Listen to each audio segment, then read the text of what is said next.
Have you ever felt like you're running a race you never signed up for, yet can't stop running? What if the very thing you've been clinging to for safety is what's slowly wearing you down? And what if real peace doesn't come from gaining control, but from finally letting go? You know, that kind of tiredness that runs deeper than sleep can fix. Not just the tiredness from work or lack of rest, but the exhaustion from trying so hard for so long, to hold everything together, to force outcomes, to keep smiling when inside something's quietly falling apart. You push through days pretending you're fine. You keep adjusting, fixing, pleasing, achieving. But underneath it all, there's a silent suffering. The kind that doesn't cry out, but slowly drains your spirit. It's the weight of trying to control what was never yours to control in the first place. Alan Watts once said, "The harder you try, the more you struggle." And in a world that constantly demands more speed, more effort, more perfection, we've been trained to fight harder. But what if the moment of real change doesn't come from fighting at all? What if surrender, not resistance, is where the door opens? Look closely at your own life. Where are you pushing so hard that it's starting to break you? What goals, relationships, or timelines are you gripping with clenched fists, believing that if you just hold on tighter, things will finally fall into place? In the next few minutes, we'll explore a radically different way of being, a Buddhist path to peace and presence brought to life through the timeless wisdom of Alan Watts. It might challenge what you think you know. It might shift how you move through your days. And if there's one message to carry with you from this video, let it be this: letting go is not giving up. It's waking up. So stay with us. There's a powerful insight waiting for you at the end. 1. The burden of control. You're tired, but not just in your body, deep down in your soul. It's the kind of fatigue that builds up over years of trying too hard to keep life in line. Like trying to hold the ocean in a cup or keep the wind from blowing. You plan, you push, you resist, until everything feels like a struggle. Control is heavy. It's like carrying a backpack full of invisible bricks. Every brick is a fear, a should, an expectation, a belief that life must go a certain way. And with each step, the load only grows heavier. You believe that by controlling more, you'll finally feel safe. But instead, you just feel more afraid, more anxious, more disconnected from the rhythm of life.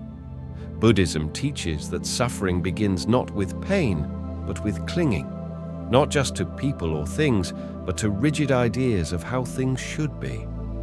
Control, in many ways, is just fear in disguise. Fear that if we loosen our grip, even a little, everything will fall apart. But ask yourself, has all your controlling really brought peace? Or has it just made you more tense, more rigid, more closed off? You can only lose what you cling to.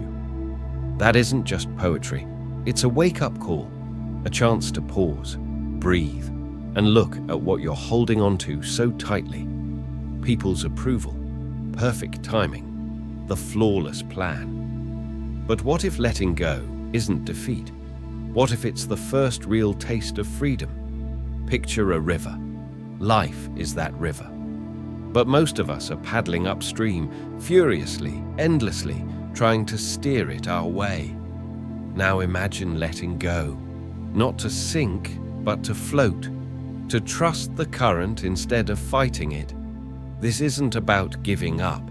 It's about showing up with presence. When you stop forcing life, you don't stop living. You start living more intentionally, more calmly, more awake. Letting go. The quiet strength. So we ended with the idea of floating instead of swimming upstream, of trusting rather than controlling. But how does that look in everyday life? Next time you feel that familiar urge to fix something, to force a moment, whether it's a tough conversation, a delayed plan, or even your own emotions, pause. Just pause. Instead of asking, "How do I take charge of this?" ask yourself something softer. Can I trust this moment just as it is? Let that question guide you like an inner compass. Start where you are. Start small. That next conversation, it doesn't have to be perfect. Let go of needing the right words, the right timing, that rigid timeline in your head. Try saying, "I don't know," and allow that to be enough for now. You see, life doesn't unfold because we control it. It unfolds because we're present with it. So think about this for a moment. Where in your life are you still paddling furiously against the current? What dream or outcome are you trying so hard to manifest that it's quietly costing you your peace? I remember speaking with a woman who has spent years trying to shape her career path, every move, every decision, planned down to the smallest detail. She was smart, ambitious, determined. But life kept rerouting her. Nothing seemed to go according to plan. And it wasn't until she stopped resisting the unknown, until she stopped fighting uncertainty, that her real path revealed itself. Not through force, but through surrender.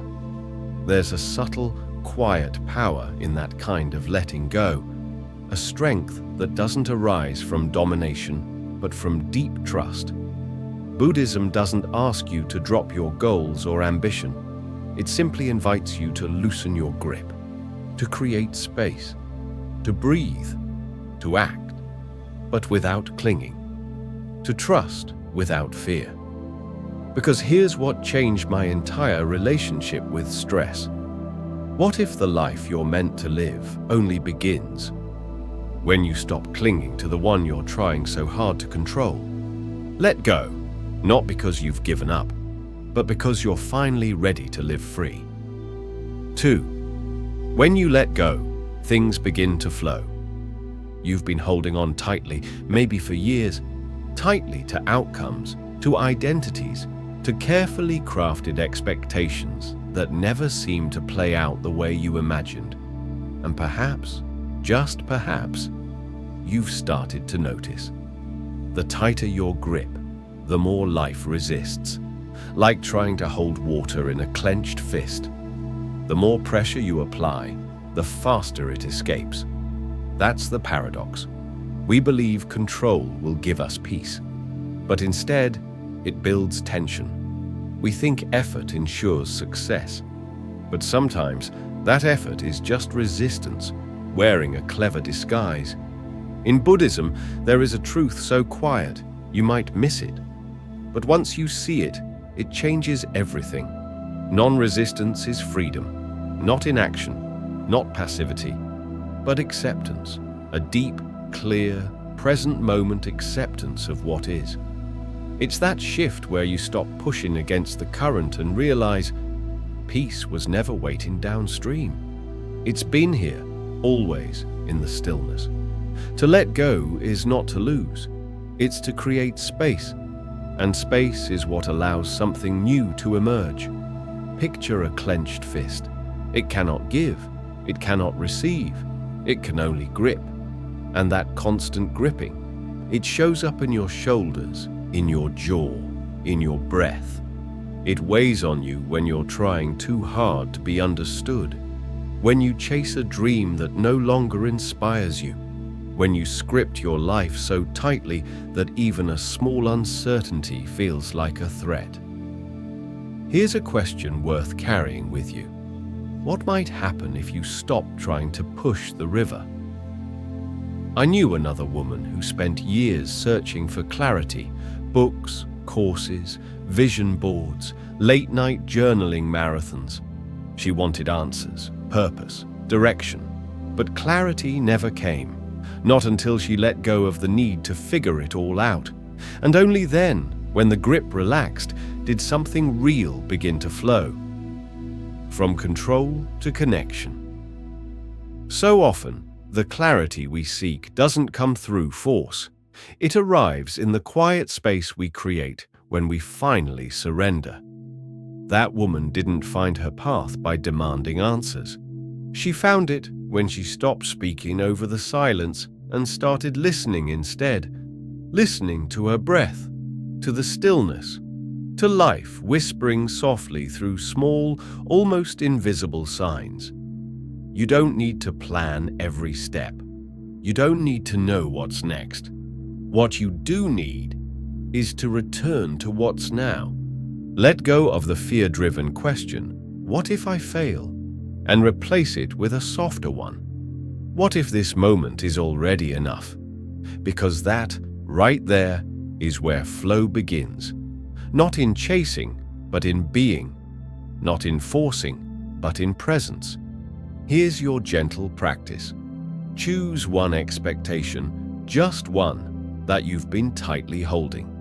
It could be a relationship you want to fix, a career timeline that feels too rigid, or even the story you've written about how your healing should unfold. For today, surrender it. Not forever, just for now. Let go of scripting every scene.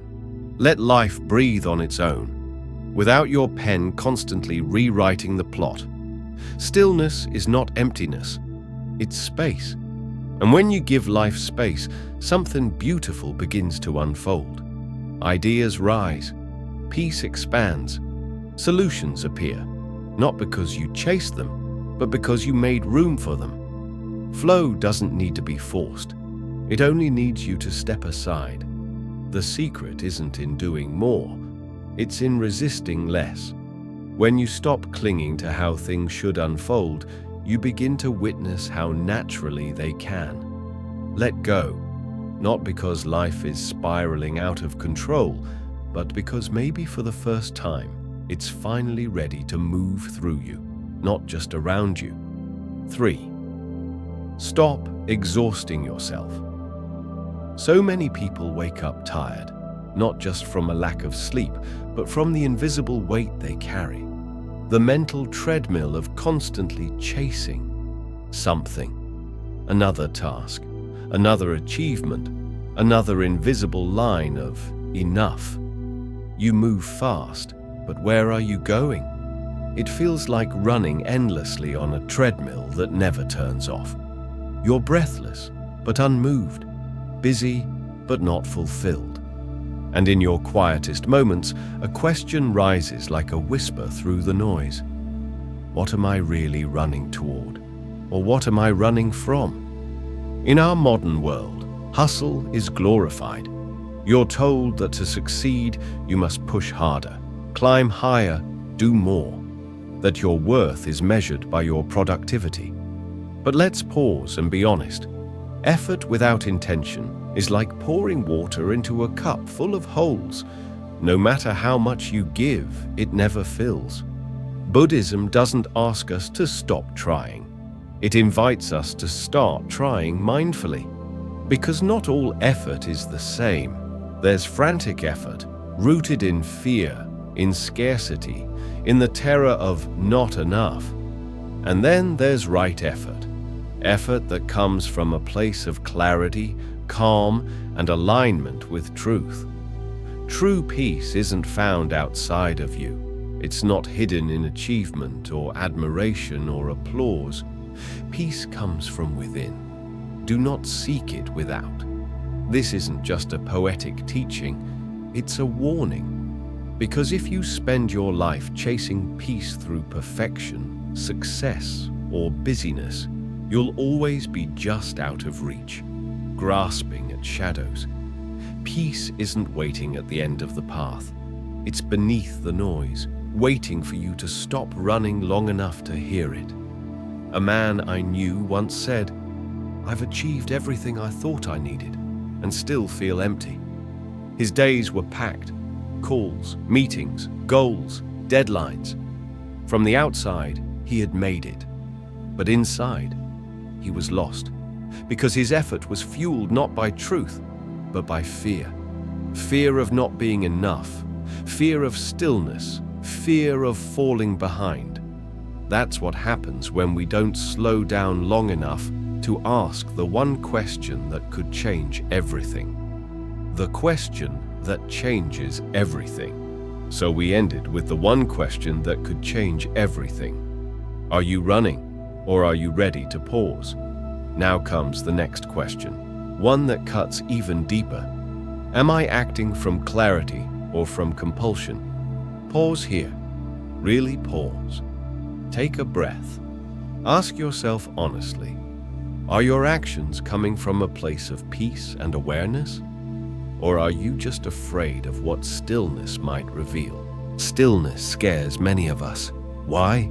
Because it strips away distractions. It leaves us alone with ourselves, with our thoughts, with the truth we've been avoiding. But here's the secret no one talks about. In stillness, wisdom returns. The answers that once seemed so far away, buried beneath the noise, begin to rise again. You begin to remember who you were before the world told you who to be. And that remembering is powerful. Here's your gentle practice today. Eliminate one non-essential thing. Just one. Something that drains your energy but adds no real value to your life. Maybe it's mindless scrolling. Maybe it's saying yes when your heart is quietly screaming no. Maybe it's a conversation you're forcing just to keep the peace. Let it go. Just for today. Create a little space. Not so you can do more, but so you can feel more. So you can reconnect with yourself. You don't have to earn your right to rest. Rest is not a reward. It's a requirement for your clarity, for your peace, for your well-being. Because when clarity returns, action becomes purposeful. You no longer move just to stay busy. You move because you're aligned. Think about it for a moment. Are you truly achieving, or just exhausting yourself trying? Maybe the breakthrough you've been searching for doesn't come from doing more, but from doing less, with greater intention. Slow down, not because you're weak, but because your soul is whispering. There's a wiser way forward. 4. Why trying harder isn't always the answer. You've been pushing. You've been giving everything you have, striving, sacrificing. But somehow, life just isn't budging. It's like leaning all your weight against a locked door, sweating, struggling, desperate for it to open. But what if it's the kind of door that opens inward? No amount of force will break it open. In fact, the harder you push, the more it jams shut. That's the trap. We fall for the myth that harder is always better, that more effort equals more results. But sometimes the key isn't more pressure, it's less. In a world that idolizes effort, Buddhism offers a radical but liberating truth. Trying harder isn't always the answer. When we try too hard, we create resistance. We grip the outcome so tightly, we forget how to breathe. We confuse movement with progress, struggle with growth. But here's something to hold on to. The more you chase, the more it runs. Be still, and it may come. What if your breakthrough isn't waiting at the top of the hill? What if it's hiding in the quiet clearing, where you finally sit down? I once knew a young man searching for love. He showed up to every date trying so hard to be liked, to be impressive, to be enough. But none of it felt real. And every time he walked away more tired than before, until one day he let go, not from defeat, but from surrender. He stopped searching. He started simply being. And it was in that stillness, in that sacred pause, that he met someone who didn't fall for his effort, but for his essence. So here's a deeper question to carry with you. Are you efforting to prove your worth? So many of us are. We hustle to be loved. We strive to be respected. We overextend ourselves, believing that to slow down is to fail. But stillness is not failure. It's strength. It takes more courage to pause than to push, more wisdom to listen than to shout. So here's your practice for today. And as we continue, we'll explore how surrender doesn't mean giving up, but becoming more fully who you already are. Let's keep going. Doing less with more presence. So we just talked about the courage it takes to pause and the wisdom found in stillness. Now let's explore how that stillness can shape the way you live moment by moment. Instead of doing more, what if you simply did less, but with more presence, more intention, more heart? Make just one task sacred today. Drink your tea slowly. Notice the warmth, the aroma, the gentle rise of steam. Answer a single message with your full attention. No rushing, no distractions. Put down the urge to multitask and just be with what's right in front of you. This is the middle path that Buddhism speaks of. Not too much, not too little. Effort balanced by ease. Purpose guided by peace. You weren't born to grind your way through life as if it were some unmovable wall. You were born to flow with it, to align with its rhythm, to respond, not react. Struggle isn't always noble. Sometimes it's just noise, an echo of your fears disguised as productivity. So ask yourself, what if your breakthrough doesn't come from pushing harder, but from softening? What if it comes not from controlling life, but from trusting it? You don't have to prove yourself today. You don't have to accomplish something to feel worthy. You just have to return to yourself. Because when you stop forcing life, you don't fall behind. You fall into place. Sometimes the door isn't locked. It doesn't need force. It just needs to be pulled gently, with awareness, with care, with presence. 5. Why forcing connection feeds emptiness. Now let's talk about something many of us feel, but rarely name. What happens when you chase connection, but still feel empty inside? It's like pouring water into a cracked cup, hoping that this time, maybe it will finally stay full. Maybe this person, this moment, this attention will be enough. But it leaks. It always leaks. Because when you chase connection out of fear, fear of being alone, fear of not being enough, you exhaust yourself and still feel hollow. Here's the hard truth. Anything you chase out of fear can never make you feel safe. Why? Because it's not the world around you that needs fixing. It's the space within. Buddhism teaches us that attachment is the root of suffering. And nowhere is that more painfully true than in relationships built on emotional need. We cling to people, hoping they'll complete us. We mistake attention for affection. We confuse control with closeness. But hear this gentle, profound teaching. You yourself, as much as anyone in the universe, deserve your own love and affection. Let that sink in. You don't have to shrink, bend, or prove yourself to be loved. You don't have to trade authenticity for approval. You are already enough. And if you don't believe that, no one else's love will ever truly reach you. I once met a woman who spent years reshaping herself for every partner. She laughed at jokes that weren't funny. She said yes when her soul whispered no. She made herself smaller, just to fit into someone else's comfort zone. But in all that constant shape-shifting, she lost sight of her own reflection. Until one day, sitting alone in stillness, she asked a question she'd never dared before. Do I even like being with myself? That question marked a beginning, not of loneliness, but of self-love. She stopped pouring herself into people who couldn't hold her, and instead, she began holding herself. So pause here, gently, and ask yourself, am I chasing connection to fill a void or to share my wholeness? Because there's a difference. One is a silent cry for help. The other is a gift. From craving to wholeness. Previously, we explored the difference between chasing love to fill a void and sharing love from a place of wholeness. One is a cry, please fix me.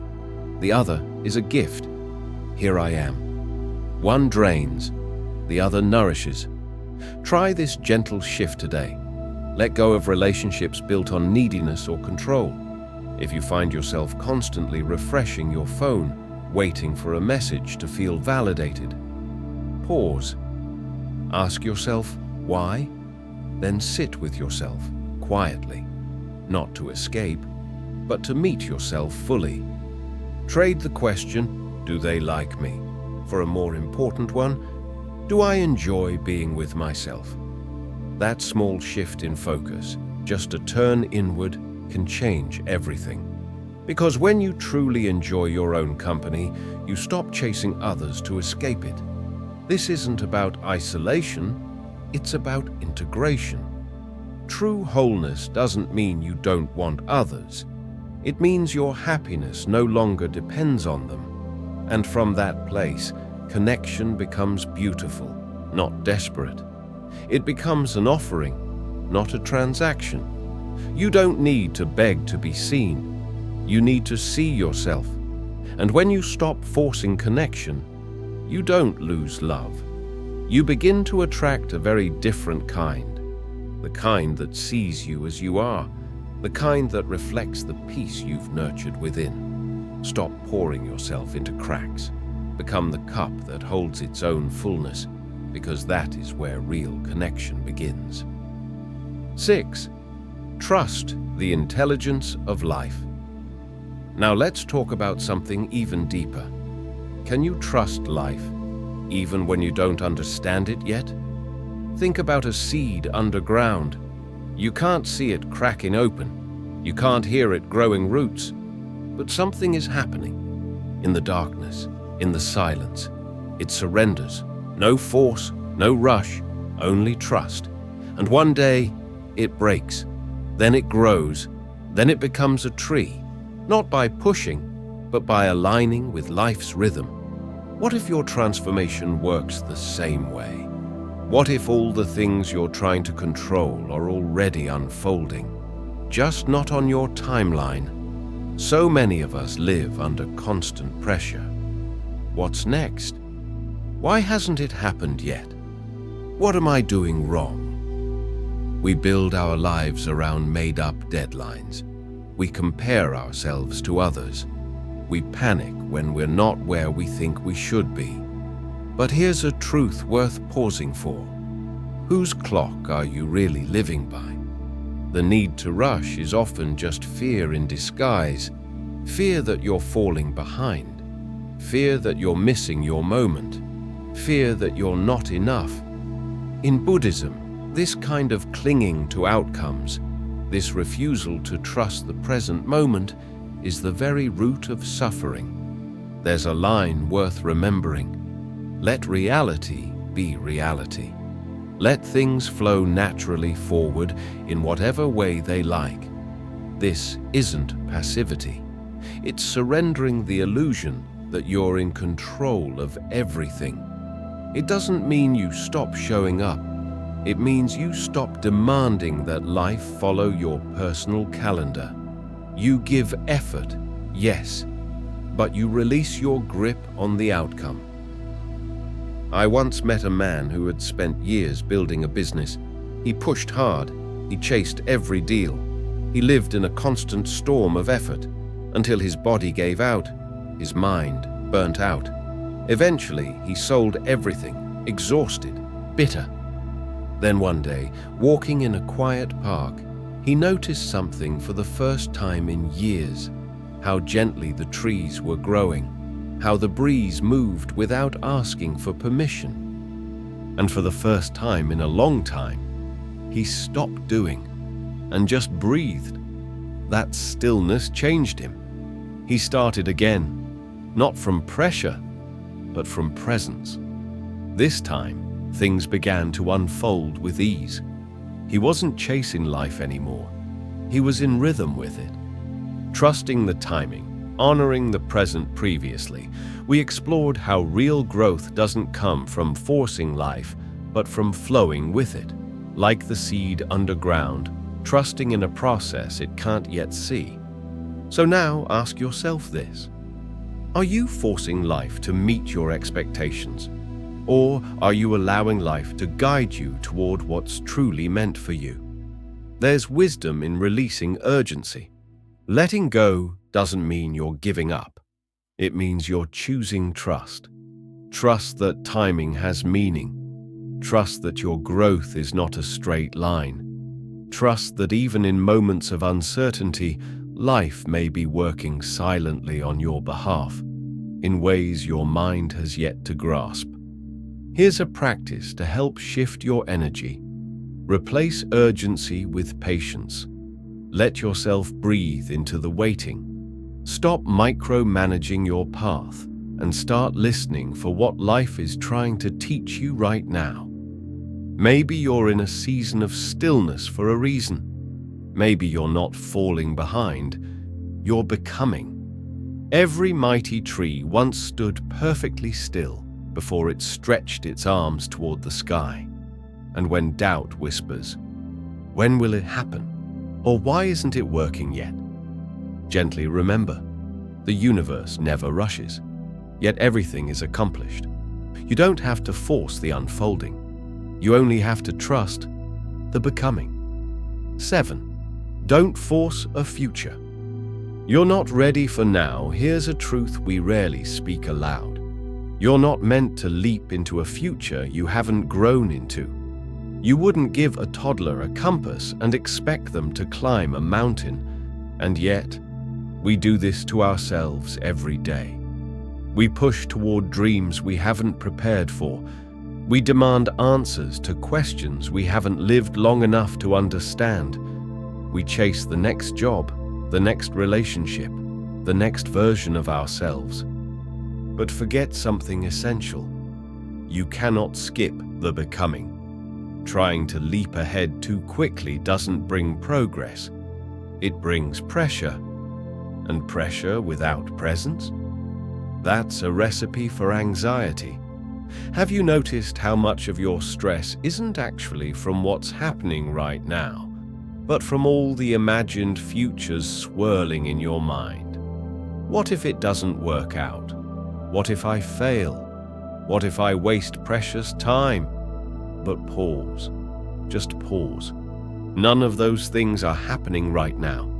The only thing happening is this moment, this breath, this heartbeat, this now. This is your life. Not the version you're trying to control. Not the future you're obsessively planning. Just this. In Buddhist teaching, the present moment is sacred.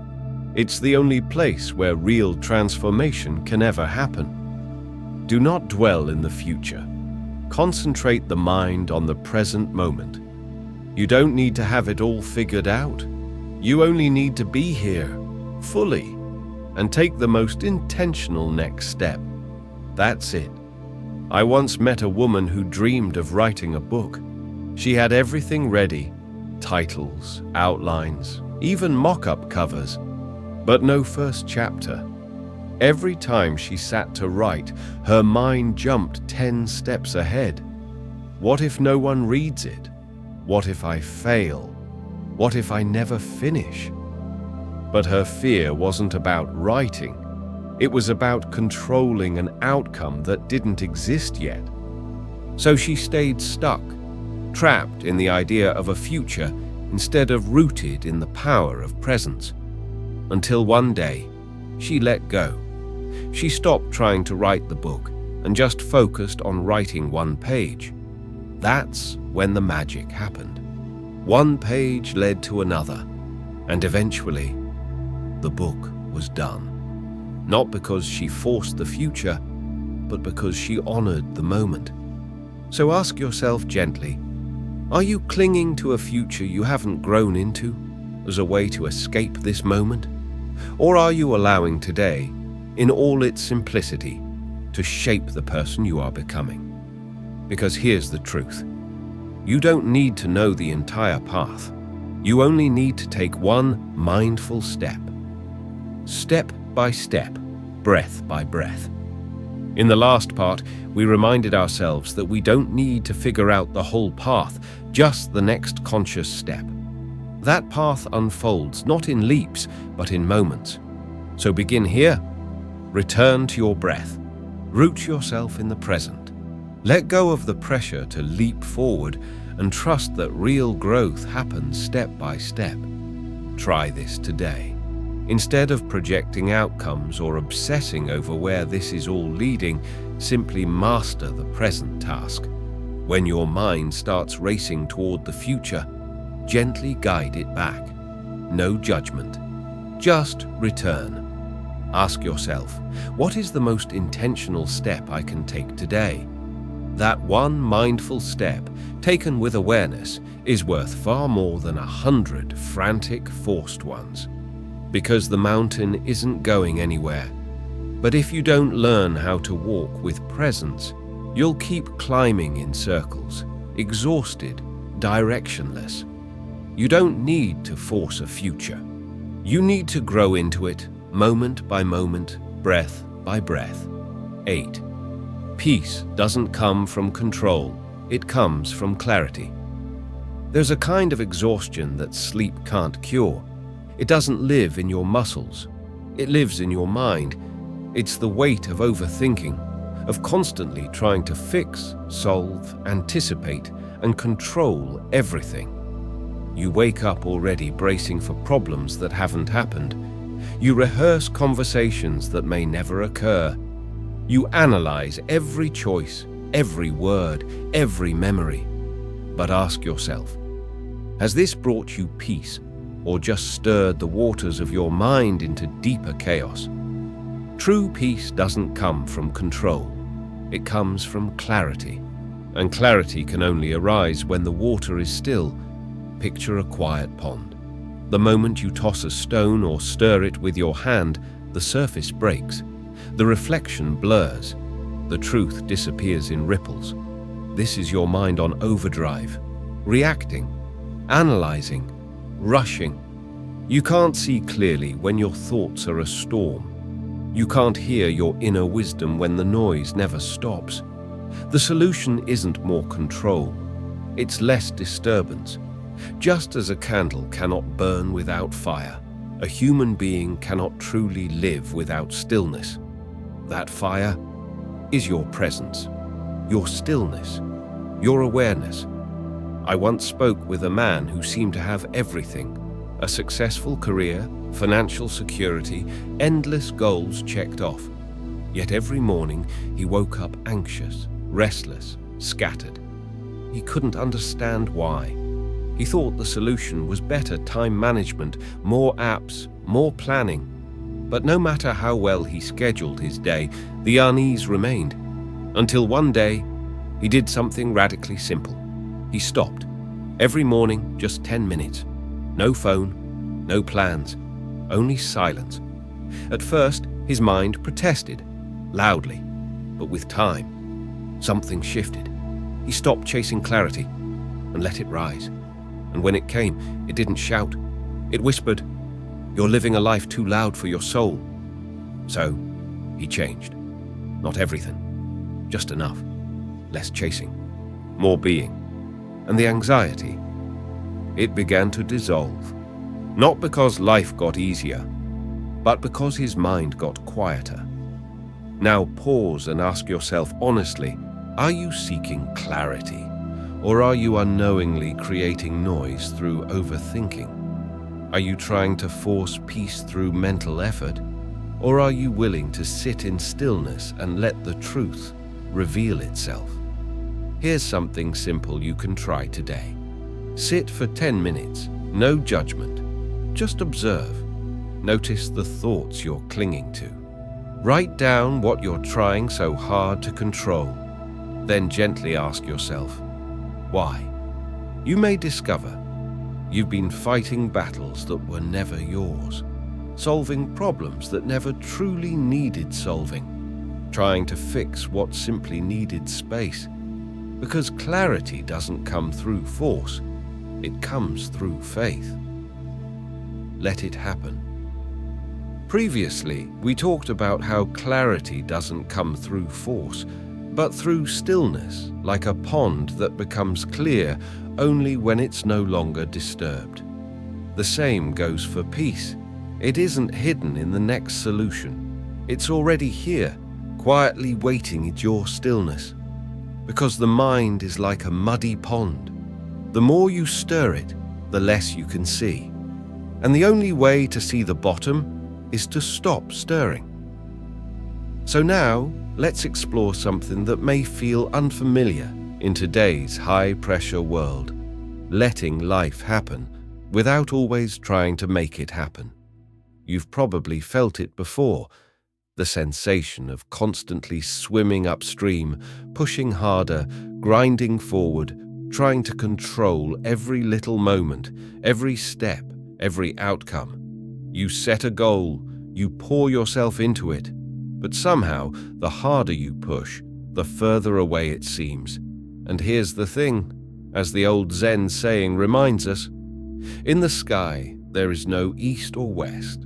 People create distinctions in their minds and then believe them to be true. So many of the barriers we face aren't real, they're mental. They come from the belief that we must force everything to happen, that effort and control are the only valid paths to success or peace. But what if you're making life harder than it has to be? Picture a kite soaring high in the sky. It doesn't control the wind. It doesn't fight the wind. It simply allows the wind to lift it. The more you try to force a kite against the wind, the more resistance you create, and the less it flies. Now ask yourself, are you doing the same in your own life? Trying to force the wind instead of riding it? I once spoke with a woman who worked herself to the edge trying to build her business.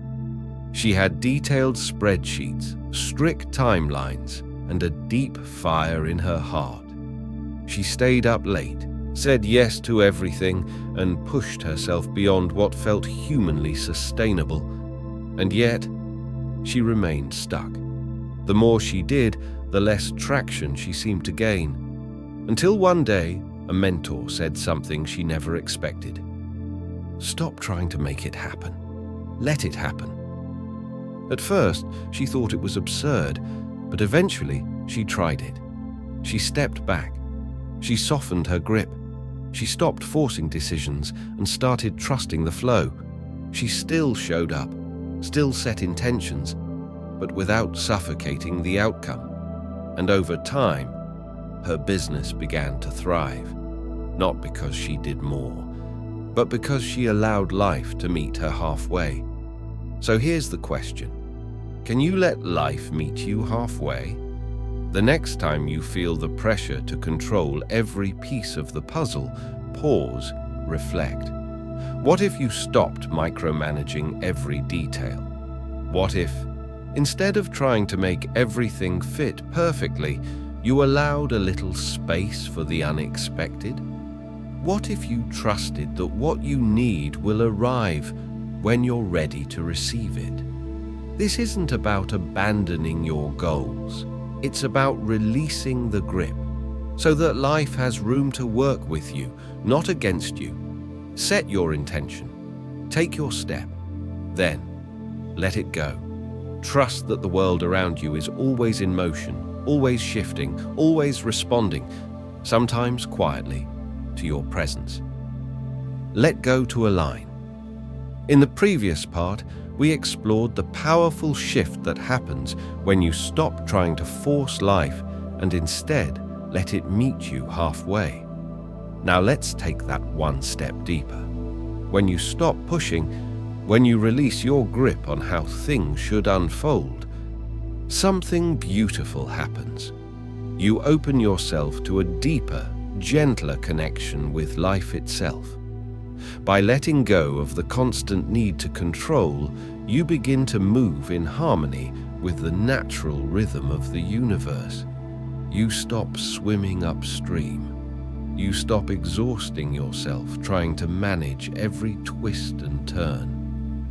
And suddenly, life feels easier. Not because you've worked harder, but because you've finally stopped resisting.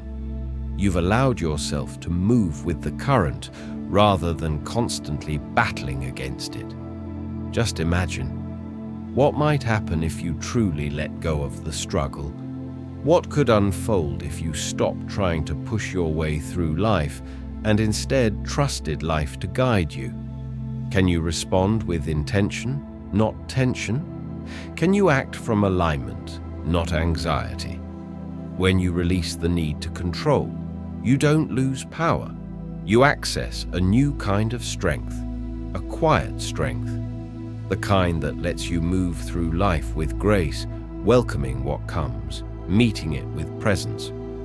And what you'll find is this: life begins to bring you exactly what you need when you're ready to receive it. So let life happen without constantly trying to make it happen. And watch how much lighter, freer, and more fulfilling the journey becomes. 10. Embrace the wisdom of uncertainty. Now comes one of the greatest teachings, and one of the hardest to live. Embrace the wisdom of uncertainty. Let's be honest, we all want certainty, don't we? We long for clarity. We crave the comfort of knowing what's next. We believe that if we can just predict the future, maybe we can finally control it. But what if the very thing we fear, the unknown, is actually the key to our growth? Picture yourself walking through dense fog. The path ahead is blurred. You can't see what's 5 steps in front of you. At first, the fog feels intimidating, even suffocating. But if you keep walking, step by step, the path slowly begins to reveal itself. That is the nature of life. Unclear until you move, unknown until you trust. The Buddha once said, "Nothing is permanent. Everything is subject to change." These words are not a warning. They are an invitation to stop fearing uncertainty and begin trusting it. In modern life, we cling to control. We want to know the next step, the next plan, the next outcome. It feels safer that way, predictable, clean. But here's the truth. Certainty is an illusion. Every moment is changing. Every future is unfolding. And when we resist this truth, we suffer unnecessarily. You don't need to see the whole staircase to take the next step. You don't need every answer to move forward. In fact, sometimes the most meaningful growth happens when we let go of control and allow the path to shape itself beneath our feet. I once met someone who had spent years mapping out their life. They had goals, 5-year plans, even a timeline for love. But life, being life, didn't follow their script. Unexpected setbacks shook their confidence. Every disruption made them feel lost and anxious, until something shifted. They stopped asking, "What's going to happen next?" and started saying, "I don't know, and that's okay." They began to walk not with a rigid plan, but with a quiet trust that each step would reveal itself in time. So ask yourself, what if the unknown isn't your enemy, but your greatest teacher? What might become possible if you loosened your grip on the future and allowed yourself to trust the unfolding rhythm of life? You are not your thoughts. In the last section, we learned to let go of the illusion of certainty and to trust the unfolding path, even when it's unclear. Now we turn inward to examine a more personal storm, our anxious thoughts and inner urges. Have you ever noticed how easily your mind spirals? Moments when your thoughts race, anxiety builds, and the need to control everything grows louder. It's like being caught in a storm. Winds swirling, clouds thick, pressure mounting. You find yourself reacting, forcing things into place, desperately trying to hold everything together. But what if I told you? Those anxious thoughts are not who you are. They're not your identity. They're just weather, passing clouds in the sky of your awareness. There's a beautiful Buddhist teaching: rule your mind or it will rule you. It reminds us that while thoughts arise, we don't have to become them. While urges tug, we don't have to obey. You are not the chaos. You are the sky, untouched by the storm that rolls through. Imagine it, a blue sky on a stormy day. Thunder rumbles, dark clouds gather, rain falls in heavy sheets. But above all of that, stillness, space, clarity. That still sky is you, always there, even when obscured by the weather. Your anxious thoughts, those bursts of fear, control, doubt, are just passing clouds. And when you begin to understand that, something shifts inside. You stop identifying with every thought that passes through. You realize, this is not me, this is just a moment. In moments of overwhelm, it's tempting to believe the storm is everything, that the thoughts define you, that they're real and urgent and must be obeyed. But here's where mindfulness becomes your compass. You can learn to observe the clouds without getting caught in the storm. You don't have to react to every fear. You don't have to act on every anxious urge. You don't have to fix everything that arises in your mind. You can just witness it. Notice the thought, label it, and let it pass. Because peace doesn't come from eliminating thoughts. It comes from not being owned by them. That's the quiet shift. Your thoughts are not commands. They are not absolute truths. They don't have to dictate your actions. You get to choose how you respond. And in that choosing is your freedom. From reaction to realignment. In the previous section, we explored the truth that you are not your anxious thoughts. You are the awareness behind them, like the vast sky behind passing clouds. Now let's go one layer deeper into how you respond to life itself. Take a quiet moment right now. Close your eyes if you like, and ask yourself, am I acting from truth or reacting from habit? So often, we respond to life not from clarity, but from old mental patterns, from anxiety, from control, from fear-driven conditioning. When pressure arises, when conflict appears, do you pause and feel your truth, or do you automatically react? If your responses feel rushed, tense, or chaotic, chances are you're responding not from the present, but from your mind's stories about what might go wrong. This is where mindfulness becomes transformative. It helps you break that loop. It teaches you to become the observer of your thoughts rather than their prisoner. One beautiful and grounding practice is to use the mantra, I am the sky, not the storm. The next time anxious thoughts begin to swirl, pause. Repeat this mantra quietly to yourself. I am the sky, not the storm. It's a simple reminder, but a powerful one. It reminds you that you are the vast, steady awareness in which all thoughts appear. You are not the turbulence. You are the stillness beneath it. And the more you practice this, the more you'll begin to feel it. You'll start noticing that your identity isn't wrapped in your worries, that your worth isn't defined by your fears, that even when the storm rages, you remain unchanged. So the next time your mind begins to race, pause, take a breath. Remember, you are not your thoughts. You are the open sky, clear, spacious, expansive, even when the storm clouds pass through. This shift changes everything, because once you stop reacting to every thought, you reclaim the power to respond from a place of wisdom. You begin to act from truth, not from turbulence, and in that space, you break free from the cycle of anxiety and force. You stop trying to control life, and instead, you begin to flow with it. That's where peace lives. Bonus lesson: stillness is the gateway to aligned action. You've likely felt it, the constant push to do more, be more, achieve more.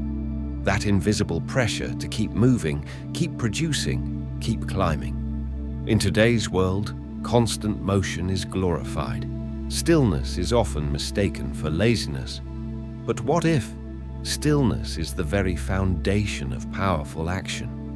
In Buddhist practice, stillness isn't about being passive. It's the source of presence. It's the steady hand from which a true arrow is released. Without stillness, action becomes noise. Endless effort without direction, movement without meaning.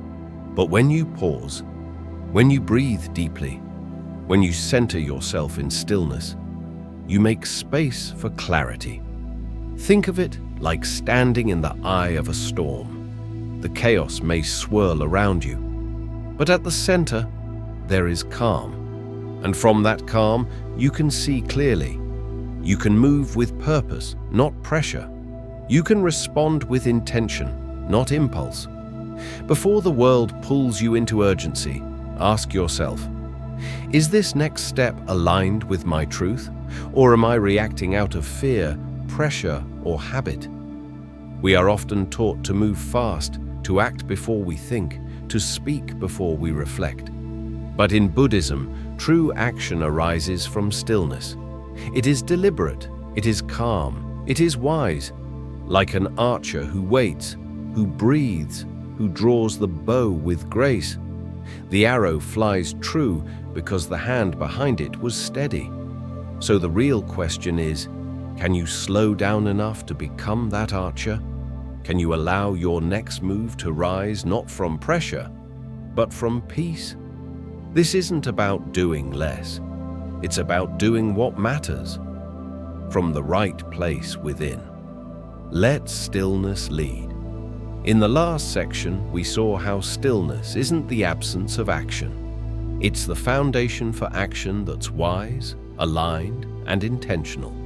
Now, let's talk about how to let that stillness shape your day, starting from the very beginning.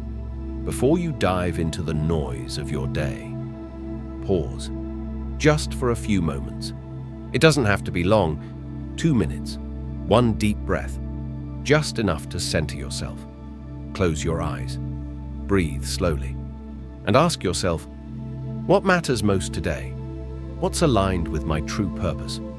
What step brings me closer to the person I'm meant to become, not the one the world expects me to be? In that tiny pocket of silence, a powerful shift begins to take place. Your actions stop feeling forced. Your choices stop feeling frantic. Instead, every step feels guided, not pushed. You begin walking a path that feels right, not because someone told you it was, but because every step flows naturally from the one before it. This is what happens when stillness leads. The pressure to control, to plan every detail, to rush ahead. It all begins to fade. You no longer feel the grip of anxiety or the burden of managing every outcome. You move not from urgency, but from inner wisdom. And with each mindful action, you feel more connected, more grounded, more yourself. Stillness becomes not a break from movement, but the source of your most powerful movements. Next time you feel overwhelmed, don't speed up. Pause, breathe, return to stillness. Let your next decision arise from that quiet clarity, not from the noisy pressure of the world. Because when you stop forcing life, everything begins to change. And not just change, it changes for the better. Quick summary. Core principles to remember.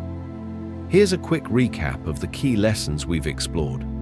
Not to memorize, but to revisit when life feels heavy or unclear.